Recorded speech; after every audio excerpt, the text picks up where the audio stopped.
There's so many. Macaroni and cheese. Okay. All right. So, Imani, what about you? What's your favorite meal for Thanksgiving?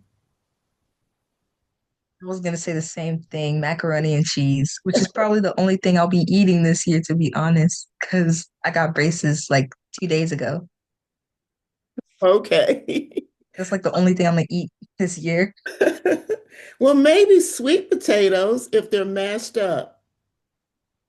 Okay. Kendall, how about you?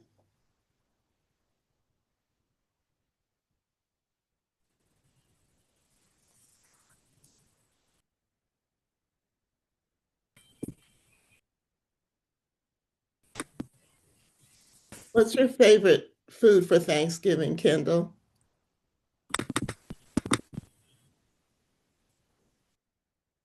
Okay, I can't hear you. Okay, maybe we'll come back to you. Brandon, how about you? Mine's actually dessert. It's the sweet potato pie. It's okay. That works. Micah, and who do you have with you? This is Miles. Uh, Okay, hi, Micah, Miles. What are your favorite Either foods? mac and cheese or sweet potato casserole. Mm, Mine's sweet potato casserole. mm, Stephen, how about you? Sounds like everybody likes macaroni and cheese. Me as well. Macaroni and cheese is my favorite. Okay. Uh, Crystal, Miss Mitchell, Crystal, how about you? I like the honey baked ham. Oh, Do you yum. want to tell them? Do you want to tell them what you like? Oh, And my computer wasn't working. My okay. favorite food is macaroni. Okay, thank you. Morgan, how about you? I would say macaroni too. All right. Amari, how about you? I would say mac and cheese too. Okay, and Zoom user. Mine's just him, Okay, who are you, Zoom user, so everybody can know your name? I know your name, but Andre. Andre, thank you. John, how about you, if you're able to say what your favorite food is for Thanksgiving? Some duck. Oh, okay, that's different. Wow. Christy, how about you? Cornbread and mac and cheese. Is the cornbread you like sweet or is it unsweet tasting? It's pretty sweet because I don't like unsweet food. Okay, thank you. Lashana. Turkey. Okay, thank you. Alani. I would say macaroni and cheese. Okay. How about Miss Booth? Hi, yes. My favorite, and everyone's saying like mac and cheese and stuff, but it's a dish that I always make, and it's the 7 layer salad. Oh, all right. And Janaya, I think yeah. Okay, what about you? I like mac and cheese, and then my grandma makes her own stuffing. Oh, yeah. So it's not very long before it's time for Thanksgiving, and that's hard to believe.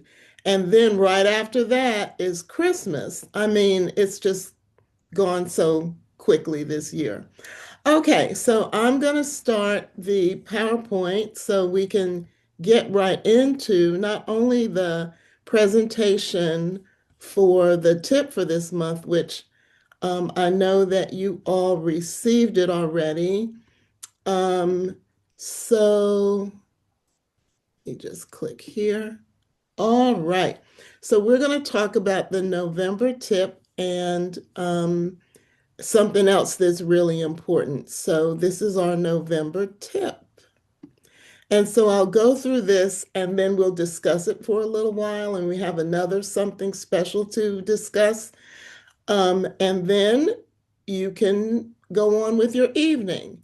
So LIFT stands for Lead, Inspire, Flourish, and Thrive. And we believe that you are agents of change and progress, and that's why you matter. And I'll say that every single month. And so the November tip is about gratitude, gratitude, gratitude, gratitude, gratitude. So I would like to ask for volunteers, and I am not able to see you, so you can unmute and say your name, and then you can read the little information about gratitude. So the first gratitude, who would like to read that? I can read it, Brandon. Thank you. Gratitude helps you see the good even on tough days. Okay. That's really important because everyone, whether it's an adult or a young person or it's, a young adult, everybody has bad days or difficult days, tough days. But if we remember what we're grateful for, then it becomes less difficult. Who would like to read the next one? I can read it. Stephen. Thank you. Thankfulness is a superpower you already have. Wow, that's important to know. It's not something that you have to try to figure out. You just have to believe that you do have thankfulness as a superpower. And who would like to read the next one? This is Micah. I'll read it. Thank you. Being grateful doesn't mean life's perfect. It means you notice what's good. Yeah, and it's so hard to focus on the bad. So, you know, it's not hard. I mean, it's really easier to think about what's not perfect instead of thinking about what's good. And so we have to remember to keep our minds occupied with good things and not the things that are bad. So, who would like to read the next one? I'll read it. Yeah. Gratitude shifts your mindset. It's a quiet kind of strength. Yeah, that is really cool. A quiet strength. So you don't have to be so strong and loud. You can be shy. And gratitude shifts your mindset from thinking about bad things and thinking about good things. And the next one, I'll read the next one. Janaya, thank you. when you practice gratitude, you build resilience. Yes. And resilience is not like working so hard, hard, hard, hard, hard, hard, hard, hard, hard. Resilience means that you're able to bounce back from the difficulties in life. And the last point, who would like to read that? I can read it. Thank you. Imani. Thanks. Gratitude isn't just a feeling, it's a choice that changes everything. Yeah.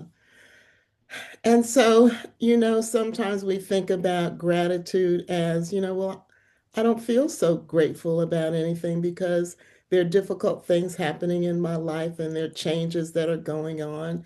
Imani just got braces and they may not feel too good, but they don't feel too good. But the gratitude part of that is, what is the gratitude part of having braces, Imani? Um, it'll help my teeth get better and it'll also help me in the future down the line not have problems with my mouth. There you go. So there you go. So thank you for that.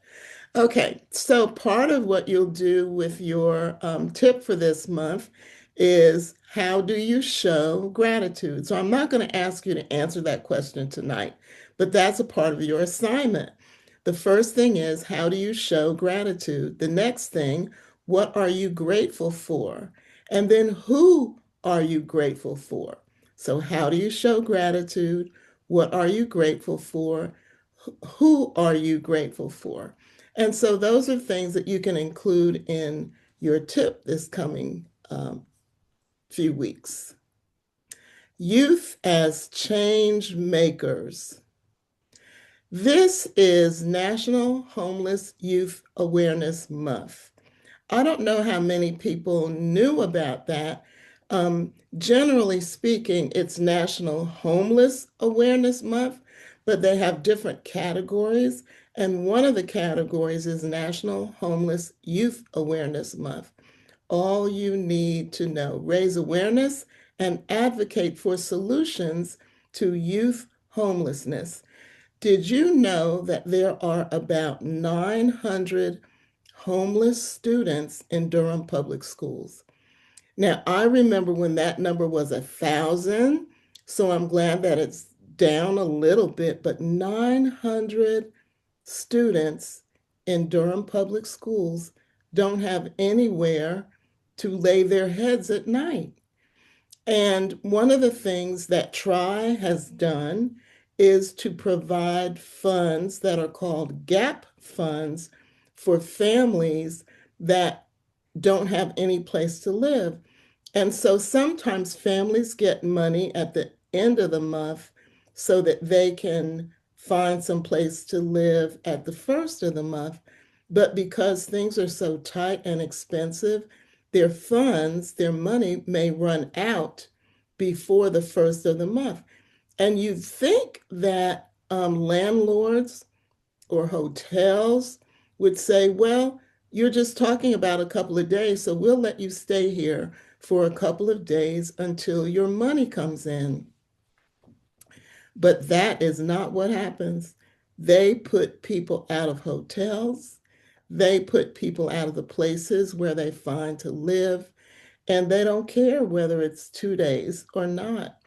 And so we provide what's called gap funds to pay for people to stay at a hotel until they're able to go back into the hotel or to, let the landlord know that they have money. So we have done that as well. But just imagine there may be young people in your school who you will never know unless they tell you that they're homeless. And sometimes people are ashamed. Just think about what people may need. And so we have a very special presentation for National Homeless Youth Awareness Month. So Brandon is going to talk to us about his experience in being homeless. So, someone like Brandon, who's in a master's program at North Carolina Central University, who is joyful and fun and serious about his studies, you never would ever think that he has gone through anything as difficult as homelessness. But I asked him to speak to you so that he could give you some idea of what it's like. So, Brandon, thank you for being open to share your experience. And thank you, Dr. Boone. And yes, I am a grad student at North Carolina Central University, and I'm getting my master's in social work. And yeah, I didn't even expect me to ever be in that situation. I was homeless for a little bit. I took a risk of moving from my hometown to moving to Durham to be closer to the grad school, and I I never really was like real close with my family, so I kind of had to just figure it all out. And when I moved out here and I started being in school, like I had a lot of humble beginnings. Like I had to basically live in my car for a little bit. And like she was saying, a lot of people are ashamed, and I was ashamed. I hit it well though. Like if you was around me, you would have never known. Like I hit it really well. Like if I had classmates trying to hang out with me at my place, I'd be like, nah, no, let me just go to your place. Mm. And at the time, I was working, but a lot of jobs I had at the time, they really wasn't working with me when it comes to my school schedule. Mhm. So it was hard to keep jobs because I would have a job, but then they said, "Hey, I need you to come in." And the other times when I had to come in is either when I had class in the evening times or if I had to study. So at the moment, I kind of had to figure out a way to like make money while I was in school. And what I did was basically I did Lyft and Uber, and it's a good way to still make money and be in school. But like sometimes I would just park somewhere um like in the airport where every Lyft driver like waits for like a pickup. That's mainly where I would be. I would park right there and act like I'm waiting on a pickup and just go to sleep in my car. Mm. And um like I was saying, I was living it, I was hiding it pretty well. Um I did eventually find like a place to stay like I'm doing right now. But it took time. I didn't know much about like resources. I didn't know much about like things to do or like I never been in this situation. Um and when I started asking around, because when times was getting a little too hard, like when prices for gas, prices for food was getting too high, and then like you was saying, it does happen like that. Like if you have things due, like rent or a place to stay, I always thought they would give you some time to like pay it. Because again, I never been in that situation. They were just like, nah. So if you don't have it on this date, we evicting you. We don't care. I Mm. had to again look up resources. I had to be humbled and ask like somebody I knew at school who was like administration. I had only reason I even found this place I'm in, and only reason I even learned about that you can get like an eviction lawyer so they can like help you get it off your credit and help you make a payment plans because I had to ask questions and I didn't know those things and like it was a humble experience. I'm not gonna lie to you. Mhm. Mhm. So why did you decide to go into social work? The reason I wanted to go into social work was originally I wanted to be into psychology because I was working in mental health as a behavior tech for years, and I worked with kids who had mental issues as well. Mm. And I like working with at-risk youth and younger people Mhm. because growing up I really didn't have much guidance. Mhm. And a lot of the pitfalls and mistakes I'm making now, if I had like a mentor or someone there in my life, it would have been better for me.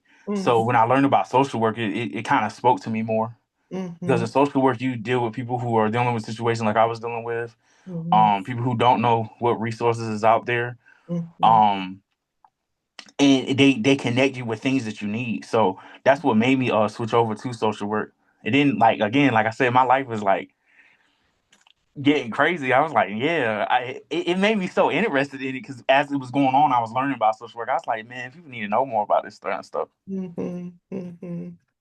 I Well, did have a question for everyone else though. oh, yes, please. I wanted to ask everyone, and it can be the people in the program or my fellow interns. Um, what do you all think it's like for someone who doesn't have a home? That's like my first question. Mm. I think it's probably really hard for them because like if they don't have like a house and like they don't have a place for their food, they don't have a place to sleep, and they don't have like different clothes to wear every day. So I feel like it would be really hard and stressful for them to live. Mhm. Okay, I can ask. I'll ask like I just want one more person to ask and like answer it. I would I'm say the sorry. same thing. I'll let Amani go. Oh, no, it's okay. It's okay.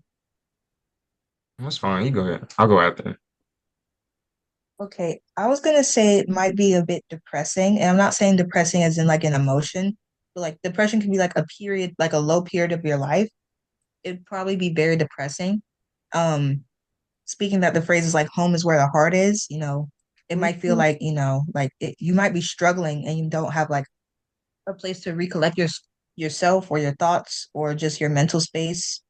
And that can lead to a pretty big depression in itself. And like you can be happy and you might can mask it well, but like you know that it's like not the best situation for you to be in. Mhm. Mhm. Yeah. Stephen, you were going to say something. Thank you, Imani. Thank you, Christy. I was gonna say, I feel like it'd be really hard, like all like the little things you don't think about, Yes. like showers, Hmm. where's your next meal coming from, just all the little things, like where washing your clothes. I feel like it'd just be really hard, just everything was just harder, probably. I imagine. Yeah. Yeah. Yeah. And people may not believe this, but there was a time when our family was homeless. And I know it's hard to imagine because people think, oh, Dr. Wanda Boone, she's so happy all the time. She works with kids and everything. But we were living in a house, and all of a sudden, for no reason, the landlord put up a for sale sign. So we came home from work, and there was a for sale sign in our yard. And so, we asked, well, how long do we have before we have to move? Because we figured, okay, if you put a sign out, then maybe 30 days. They said you have 2 days before you have to leave. And we didn't have any place to go. And so we asked a friend of ours if we could live in their basement Mm. for, however long it was. So that was um, Earl and I and our two children who were really small at the time. And so, you know, we had to live in like the corner of somebody's basement for about 30 days. And so 30 days may not seem like a long time, but we still had to go to work. We still had to eat. There were things we still had to do. Can we use your washing machine? Can we come upstairs? I Mhm. mean, it was not good, but gratitude. Gratitude says that at least we are warm and safe. We have some place to live. Gratitude says we are a family that loves each other, and at least we have enough money for food so that, and we tried to make it fun. So we would play games and, that kind of thing. But I cried. I did because it wasn't a situation that I wanted to be in. So I understand to us maybe a smaller extent than some homeless people do because we were not out in the actual cold outside or the heat Mhm. or just outside. So, whew, yeah, it's really something. So, Brenda, did you want to say anything else? Oh, I was just gonna ask you one more question because it kind Yeah, of tied in yes, yes, the last thing we were talking about. I remember I went to the event with you when we were talking about bullying. yes. I was just gonna ask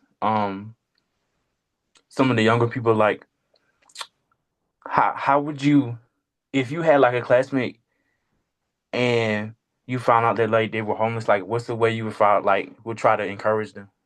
Mm, I'll tell them to go to the school counselor mhm, and the social worker and the people at school that help find homes and everything.